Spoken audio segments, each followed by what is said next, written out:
Question दिया है हमें the kinetic energies of a planet in an elliptical orbit about the sun at positions A B and C are K A K B and K C respectively.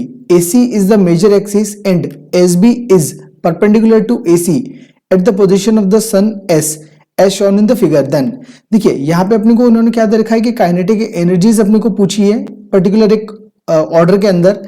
अब यहाँ पे इन्होंने तीन position दे रखी है. पोजीशन ए जो कि यहाँ पर इस डायग्राम के अंदर, पोजीशन बी जो कि यहाँ है और पोजीशन सी यहाँ पर है. इन्होंने ये चीज बोली है कि जो एसी है हमारे पास में ये है मेजर एक्सिस. अब यहाँ पर एक चीज है कि इन्होंने क्या बोला अपने को कि यहाँ काइनेटिक एनर्जी कितनी होगी ए पर, बी पर, सी पर. तीन पोजीशन इन्होंने दे रखी है. तीनों पर जो काइनेटिक एनर्जी का ऑर्डर होगा वो क्या होगा. तो यहाँ पे अपने को काइनेटिक एनर्जी निकालनी है.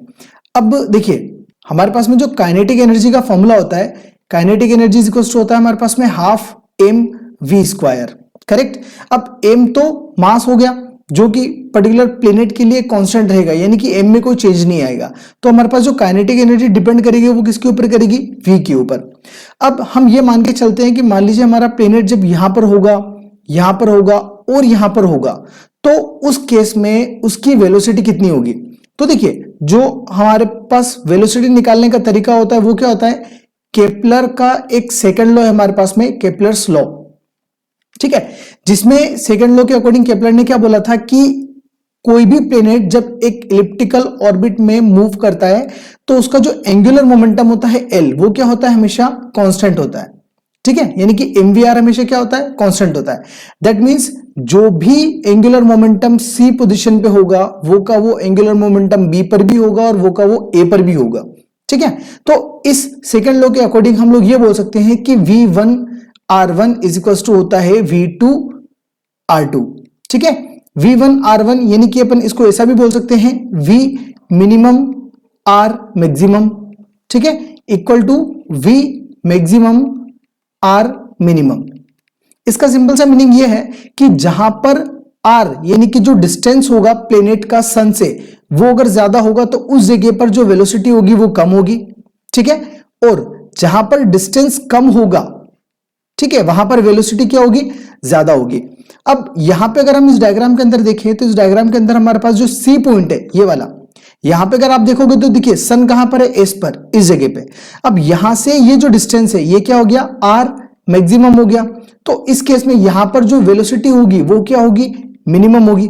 ठीक है, उसके बाद यहां पर ए, ये जो पॉइंट है ए, इस पर्टिकुलर पॉइंट पर क्या होगा, ये जो डिस्टेंस है एस से यानी कि सन से जो डिस्टेंस है इस प्लेनेट का, ये क्या हो जाएगा, यहां पे आर हो जाएगा मिनिमम. तो यहां पे जो वी होगा वो क्या होगा, वी होगा मैक्सिमम. ठीक है, अब दो चीजों और आपको ध्यान रखनी है. जो दो पॉइंट्स हैं, जैसे ए जो होता है सबसे नियरेस्ट पॉइंट जो होता है सन से, उसको हम लोग बोलते हैं पेरिहेलियन. ठीक है, पेरिहेलियन. और जो सबसे फार्देस्ट पॉइंट होता है सन से किसी भी प्लेनेट का, उसको हम बोलते हैं एफेलियन.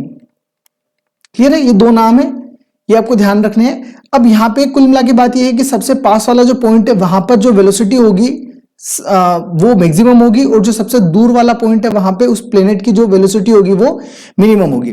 कुल मिला के अपने को ये चीज समझ में आ गई. अब देखिए यहां पर अगर सबसे पास वाला पॉइंट की बात करें तो सबसे पास वाला पॉइंट कौन सा है, ए. उससे दूर कौन सा है, बी. और सबसे दूर कौन सा है, सी. इसका मतलब सबसे पास वाला पॉइंट है ए, जहां पर वेलोसिटी क्या होगी, मैक्सिमम होगी. उसके बाद पॉइंट कौन सा है, बी, जहां पे वेलोसिटी क्या होगी, थोड़ी सी कम होगी, किससे, ए के कंपैरिजन में.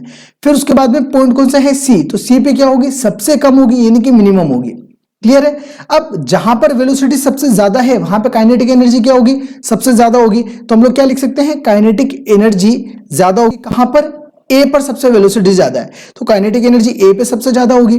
उसके बाद कहां पर वेलोसिटी कम है, वो है बी पर. ए के कंपैरिजन में बी जो है थोड़ा सा ज्यादा डिस्टेंस पर है, तो वहां पे जो वेलोसिटी होगी वो क्या होगी, कम होगी. तो मतलब काइनेटिक एनर्जी भी क्या होगी, थोड़ी सी कम हो जाएगी वहां. तो यहां पे हम क्या लिखेंगे, जो काइनेटिक एनर्जी है वो ए की ज्यादा है, किससे, बी से. तो यहां हम लिखेंगे काइनेटिक एनर्जी ऑफ बी.